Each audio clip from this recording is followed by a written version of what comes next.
Once ate a bug that was the color green, but the ER said it was a poisonous thing. So that explains why I threw up green, and inside that green there were chunks of green. I bet you wish you had listened to green. Hooray! Why didn't you change that one? I like that verse. Hello everyone, I decided to engage in a new style this time around. You see, I, for no real reason, determined I'd become an art commentator, as can be seen by my choice of B-roll footage where I create art. Hey Ephraim, I found this. What are you doing? Playing a video game with music by the one and only Tommy Tallarico. His mother is very proud. Well, anyway, I found this horrible commentary on my video on Zeppin 1.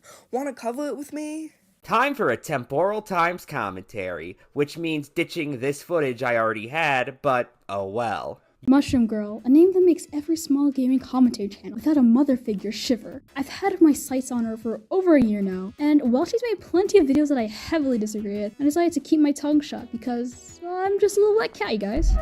How does one shut their tongue? Your tongue shouldn't be open in the first place. Please see a doctor. But going after a fellow get a poet? Yeah, no, can't let that slide. Plus, most of her videos, like her questionable videos, are like a year old, so I don't know if I really should talk about them as her views might have changed. But I might briefly mention them in this video, however, so take it with a grain of salt. Actually, take this whole video with a canister of salt. The whole point of the phrase grain of salt is that it's a very small amount. Saying a canister of salt kind of ruins the whole point of the phrase. You're basically just going, assume what I'm saying is probably wrong, which I think it says something about the quality of your video right off the bat. As color reels aren't that big of a deal in the grand scheme of things. Hence why you're spending all of this time covering the topic in question. Falstinians are literally being flattened by steamrollers, starved, and murdered for fun, and I'd encourage you to donate to links in the description, or share them to someone who can, as that's a billion times more important than art tools. So, that was out of nowhere. This would make a lot more sense if it was at the very end of your video or something, but just throwing it awkwardly in the intro with no transition is a really bad way to get your cause out there. It also, again, makes me wonder why you even made this video if you feel like the topic is so pointless, especially when you bring up a touchy and rather serious subject in contrast with what you're talking about. Anyways, disclaimer. This is neither an attack on Mushroom Girl, nor a personal defense for Zeppin 1. I'm not going to go full parasocial here. So you're not going to have a one-sided relationship with her? Are you actually going to befriend her on a one-on-one level? I know what you mean, but this wording is kind of odd. We should sit down and have a spiritual discussion about the sanctity of life, Max. Bam! And then he was mucilage. Did you say something, Sam? What's up, Zeppy? Maybe you like the color wheel. Maybe I think it looks nice. This filter is put over their voice multiple times in this video, which wouldn't be an issue if it weren't for the fact that you could barely hear what they're trying to say because of the echo. Well, isn't this the best video to start adding a filter to your own voice? I'm kidding. This isn't a real point. That wasn't a filter over my voice though. That was my friend Communist Creeper voicing over the video for an April Fool's joke. Also, this quip doesn't really make sense because my issue wasn't that she simply put a filter over her voice. The issue is that the filter made it so she was unable to be comprehended. This doesn't really make sense, even as a joke. But I thought it'd be funny to point out. Personally, I found it easy to decipher, but whatever. And if we're out here nitpicking the crafts of commentary, there is an annoyingly prevalent problem in this video. You'll notice if you watch the entire thing in the description, but Mushroom Girl tends to just not cut out the footage she's not commentating on. It weakens her point, as Zeppin will make a totally valid argument against the color wheel, and it just goes without any acknowledgement. Like, is Zeppin right? Is she wrong? Is he just being a fibbery gibbet? I don't disagree with you saying MG needs to make more generous use of her skip card, but I find your confusion to be strange. Obviously, the major reason as to why a commentator would fail to cover a point is because they have nothing to say about it. Either because they are correct, which you specifically note these points as being, or they are points that have already been debunked. Complementary colors are not as complementary as you may think. Like, let's be real, they're kinda ugly. Hot Wheels, Tomato, 2020 Starry Galaxy Bubble Tea. But that has nothing to do with the palette consisting of complementary colors.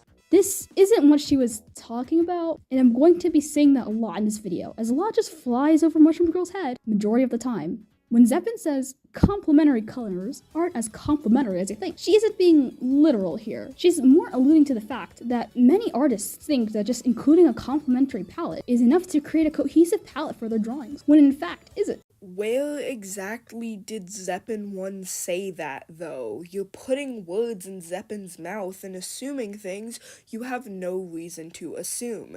You're basically trying to steel man Zeppin's arguments by adding extra stuff onto it that they never said. This is well demonstrated by the Hot Wheels example shown below. The orange and blues are fighting for dominance, as they're both bright and spread equally across the track, giving it a crowded and noisy feel that most don't want in their artwork.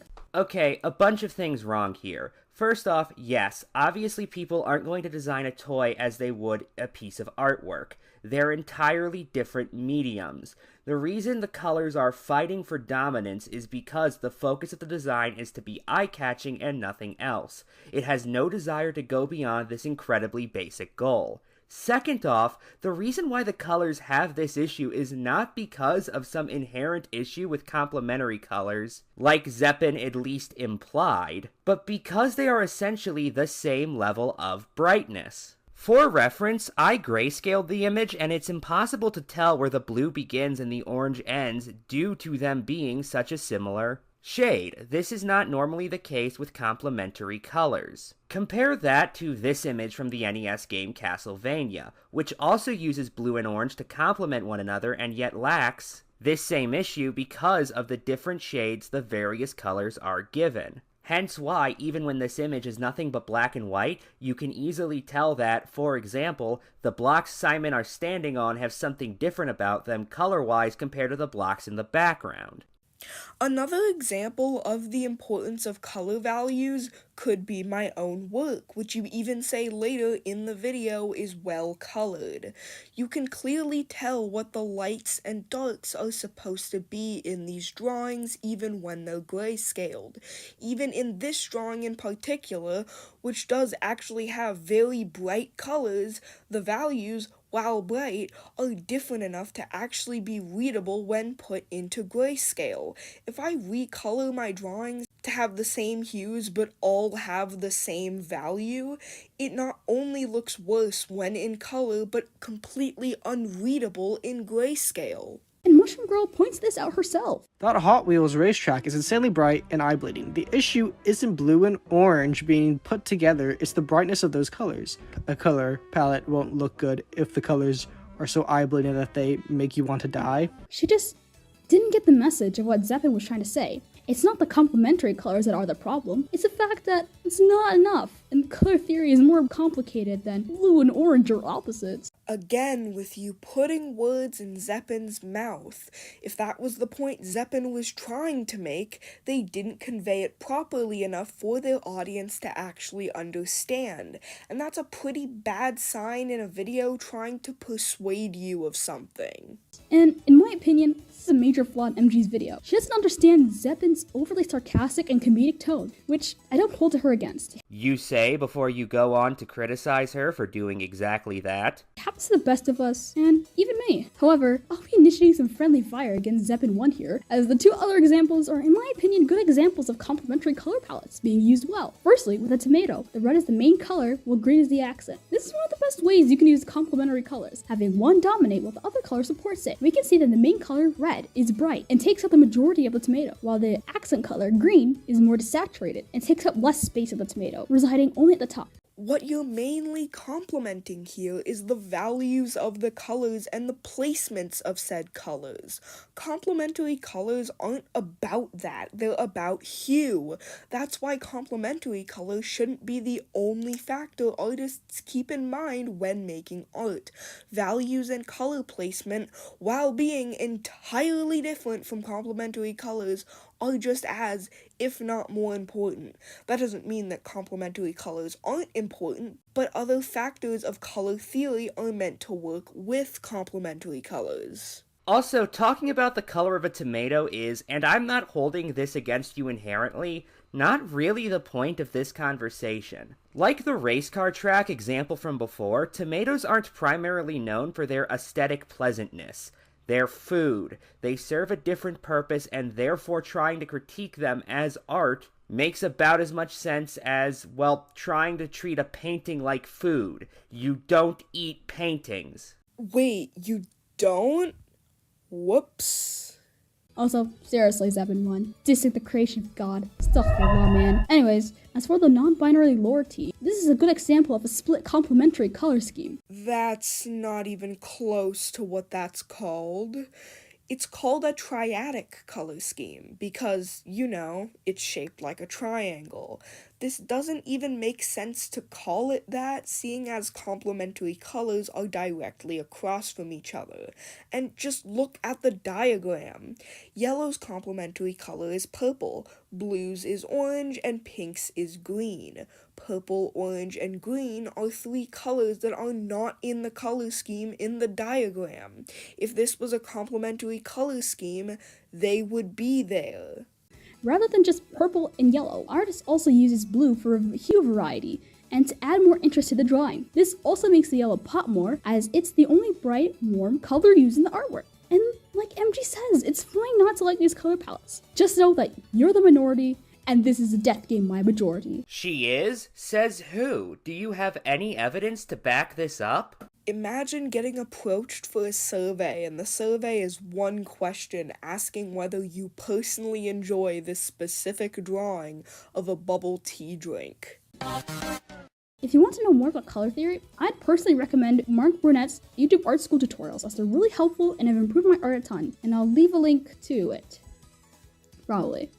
But remember, I realized the many ways the color wheel had been holding me back. I'm gonna be honest here, I'm not sure how this section correlates to the color wheel tool.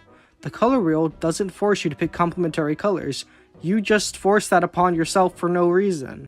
I'll flesh this out later in the video, but this video isn't saying that the color wheel forces you to make bad decisions. It just encourages it. You can still make stunning art with amazing colors with the color wheel. Hell, pretty much every artist does it. However, would you rather fight against the color wheel or work together with a color slider? What do you mean by fight against? How does one fight against the color wheel through not always using bad examples of complementary color? You also say that the color wheel encourages use of complementary color. What do you mean by that? How is that the case? Are you going to make any attempt to explain why that would be? This point is rather confusing. I also want to add that Zeppin was acting like the color wheel forced her to do this in some way, hence why she said it was holding her back, and that the only way she could stop engaging in this practice was through getting rid of it.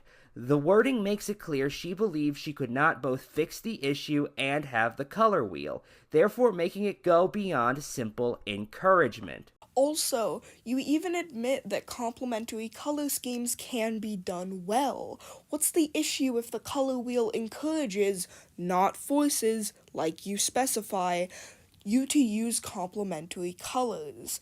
Also, the fact that you bring my art into this point is a bit funny, considering I don't at all have to fight against the color wheel, and I do find a lot of personal benefits in using it over the color slider. I actually really enjoy having an actual color wheel in front of me, because I like keeping complementary, analogous, and triadic color schemes in mind when picking colors. Not everyone does, and that's fine, but the implication that my color choices are only good because I fight against the tool I'm using is a little annoying. If we look at this design, nothing is quantified. There's no numbers. There's numbers on the Ibis Paint X color tool. MG, the numbers are on the color slider, that's not the color wheel! I will admit that circling that number in particular was a mistake, and you have every right to point that out, but the other number I circled is actually part of the color wheel, so this doesn't exactly disprove my point. Also, if I can be nitpicky myself, you said the numbers when you were only referring to one of the two numbers MG circled. And yeah, there is a hex code on the color wheel, but seriously, what artist wants to learn how to speak hexagon? Not me, that's for sure. Hexagon? You mean hexadecimal? After I learn to speak hexagon, I'm gonna learn how to speak parallelogram next. You can catch me outside googling the hex code for the color black for the 50 billionth time while I try to fill out a free-to-use code for my toy house. First off, you should be able to memorize something after seeing it 50 billion times. Second off, the hexadecimal code for black is 000000. It is not difficult to remember. I get the point you are trying to make, but your decision to use the example you did was simply bizarre on your part. Also, this has literally nothing to do with MG's point, which was that color wheels do include numbers. The ease of remembering the values for specific colors in hexadecimal is not even in the same ballpark. And on top of that, why the hell would you need to memorize anything? Is it really that hard to go into your art program, select the color you want, and then copy and paste the hex code? What are you even talking about? This doesn't even make sense with the example you use. Which you should follow. It's not done. The profile's not done yet, though. Drag this down a little bit. Oh, wait, no. That's way too dark. Okay, let's try again. Let's drag it up a tiny little bit more. Yeah, that's her point. The color wheel is imprecise, and it's easy to not even move it in the right direction when you mean to. Zeppin1 not understanding basic directions is totally the fault of the color wheel. Don't get me wrong, I think you could reasonably make the case that Zeppin just overshot it in the first example, but the second one was quite literally her moving it in a direction that would not bring her closer to the color she was attempting to get. Especially when you try to move it slightly. I feel like you should know this more than anyone, MG. You're a finger artist. I think I could use like an Apple Pen or something. Please don't correct me. I don't really care. I do, in fact, use an Apple Pencil. I know you told your audience not to correct you, but you're the one who pointed out that I circled something wrong that didn't really affect my point's validity, so I'd say it's fair game. Square in the center may lead to some fresher artists electing to consider only values and ignore the shifting of hue. 2 years ago, if I had this nice red here, I would have looked at my big color wheel square and pulled that down a few shades. That would be the fault of your ignorance as an artist, not the color wheel. Yes, the ignorance. That's encouraged by the color wheel. Okay, this is the second time you've done this, and this is not an actual argument. Zeppin says something, MG responds that it is the fault of Zeppin and not the color wheel, so you argue that it is the fault of the color wheel because it encourages this behavior in some ill-defined way, that, even if it is correct, still is based on softening the original point until it is not what MG was responding to. The color wheel places emphasis on saturation and brightness by making it bigger than the hue ring around it. While the hue, saturation, and brightness on the color slider, the hue, saturation, and brightness are all equal sizes, avoiding this subliminal messaging, which may be helpful to beginner artists. This is almost verbatim what Zeppin1 said. Repeating their point with slight wording changes doesn't actually debunk my argument. Also, I disagree with the notion that the color wheel's hue ring being smaller makes it less likely to be used by newer artists. The fact that both moving parts of the color wheel are different in shape and size makes both unique, so I feel like that would make artists more likely to put equal importance on both, especially since it's not like the hue ring is microscopic or anything, it's right there, and like Zeppin1 said... And it spins. Which is what Zeppin says in her video, right after MG just leaves it in without acknowledging it. The color wheel tricks you into doing this. A giant, imprecise, dumb square slabbed in the center with such a small amount of space allocated to the hue ring. This places the hue lower on your visual hierarchy, and even though you may be conscious to not just color pick based on tint and shade alone, it may subtly communicate to you that you should be less adventurous with your hues. Bruh, she just literally disproved your point, and you're just not gonna bring it up? And it's just in the video? It's like it's taunting me or something. Because it's not any sort of debunking, it is a totally unsubstantiated claim. Does Zeppin have any evidence this is the case? No? Then why should MG even bother to respond to it? The new color you chose is viewed relative to those around it. So while this blue may look light on your color wheel, it will be too dark on your artwork. The very simple and obvious solution to this is just look at the square, where it puts the color you selected, that's like half the purpose of that feature, to let you look at the color you picked. Kinda. I mean, there's a difference between seeing the color next to your previous color and seeing it with the rest of the piece. I mean, yeah, I guess, but it's not that hard to scribble it on your art or use the fill bucket tool to try it out. We're talking about digital art here. Just undo it if you don't like it and adjust the color. But to be honest, I don't know how the color slider or the color wheel would help with this. I really don't get what either of you are saying. I feel pea-brained right now. It doesn't work properly if you make it really small because the square in the middle shrinks and the imprecision somehow gets worse. Which is why you recommend the color slider, which is even smaller, making it less precise.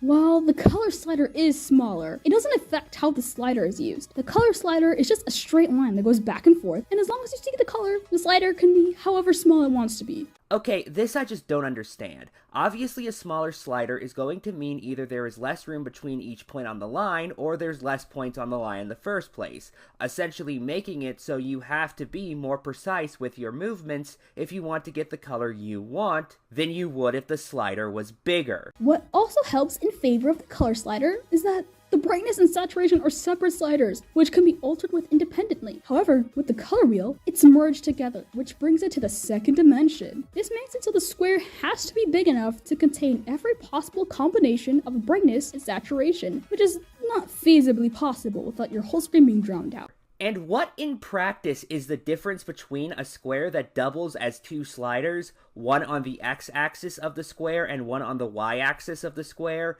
and two sliders, both of which you can only move in one direction? This fails to make any sense because what you are describing is a distinction without a difference. I don't even have an issue inherently with you pointing out that the color wheel would have more of an issue if it was smaller than the color slider. My issue is more that you claim that the color slider cannot have that issue. Like Ephraim explained in the last interjection, both tools work better the bigger they are on your screen. And even then, it has to be perceived by our orbs of flesh and for our peripheral devices of our choice to select them. Okay, what does that prove? I'm really glad Epix clarified this. I was under the impression that you used your ears to look at colors. I'm sure a heaping helping of our persuasive charms will soon have him seeing things our way. Or not seeing things at all. So that's basically the end of their video, but I wanted to point out something in their pinned comments. A lot of people have told me that they've gotten a wake-up call from this video, and if you don't find yourself in the same situation, I honestly don't need to know. So you actively admit that you don't welcome any form of criticism on a video over-exaggeratedly crapping on the color wheel. It honestly comes off as really immature. That's not what she's saying. She isn't dodging criticism. She just doesn't want to hear repetitive, uncreative comments going, actually, I don't like color sliders. It's not that she doesn't welcome different opinions. It's that she just doesn't want to hear them. Those mean the same thing. Also, how do you know these comments are repetitive? How do you know Zeppin is talking about what you assume she is? Again, you are putting words in her mouth. Which may sound immature, but to be honest, a 10-minute comedic video on why the color wheel is the evilest thing ever, I can understand why she wouldn't want to hear it, as it really isn't that deep. It's not like she doesn't want to hear criticism on why, I don't know, she's an evil person or something. Who the fuck is actually saying that, though? From what I can tell, nobody is making any negative comments about Zeppin as a person because they made a kind of stupid video on the color wheel. What are you even talking about? It's just colors. Editing Epix here, literally in Zeppin's comment, the comment that MG showed in her video, I don't know how she didn't see this, but she literally says we're both allowed to be right while having differing opinions. She's literally allowing people to criticize her. Disagreeing with someone is a thought. Criticizing someone is an action. Those are entirely different concepts. This comes off to me as Zeppin saying, you can disagree, but shut up about it. She just doesn't want people attacking her, which she says in the beginning of the comment, that it doesn't justify an attack on me or my skills as an artist. Yeah, and a different part of the comment was being talked about in the interjection you played. And she's saying this video is optional advice. As opposed to mandatory advice? Mandatory advice is called a law. I don't know how MG didn't see this. She quite literally showed it in her video, and she's claiming, oh, why aren't you welcoming other opinions? Yes, she's welcoming different opinions. It's just that she's not welcoming hate or attacks. That's not what she said in the part I was talking about, though. If that was actually her belief, she wouldn't have said the part that I pointed out in my video. And honestly, I think it's kind of dishonest to just disregard that point and sell this, like, false narrative of her being, like, immature and ignorant. When did she say ignorant? And even ignoring that, how is it dishonest for me to not talk about things I had nothing to say about? I put the entire comment on the screen for a reason. So, honestly, in my opinion, that's just a bit icky. I don't like the word icky, but yeah, it just is. So, in conclusion, MJ completely misses the points of Zebin's argument or ignores it entirely. I wouldn't mind an actual defense video of the color wheel, as there are benefits to it. It's easier to visualize color schemes, it's bigger and easier to see, it's easier to use when you don't have much knowledge on color theory. This is completely contradictory to a point you made earlier. You implied earlier that to get good color schemes, you have to fight against the color wheel, whatever that means. And now you're saying that the color wheel is easier for artists who don't know much about color theory, aka the artists that would likely not know how to fight against the color wheel. What are you even talking about? The rest of this video is basically just them making unsubstantiated claims about my other videos and then ranting about random shit that isn't at all relevant to the topic, so we're gonna move on to final thoughts. This video wasn't great. Any point you had that was actually decent weren't even points that actually disproved anything I said in the video, making your video essentially useless because if you're not gonna debunk what I'm saying, what's the point in even making a commentary? Anytime you attempted to debunk what I said, it was either you repeating what Zeppin said in slightly different wording, or you assuming Zeppin's intentions when you have no reason to assume that. This entire video was kinda just a nothing burger. You said that this video wasn't supposed to be a blind defense for Zeppin 1, but you constantly trying to add on to Zeppin's points instead of acknowledging that their point was just bad and or poorly explained really makes it seem like this is a blind defense for Zeppin 1. Ephraim didn't have any final thoughts, so we're gonna head out. Good night and good luck.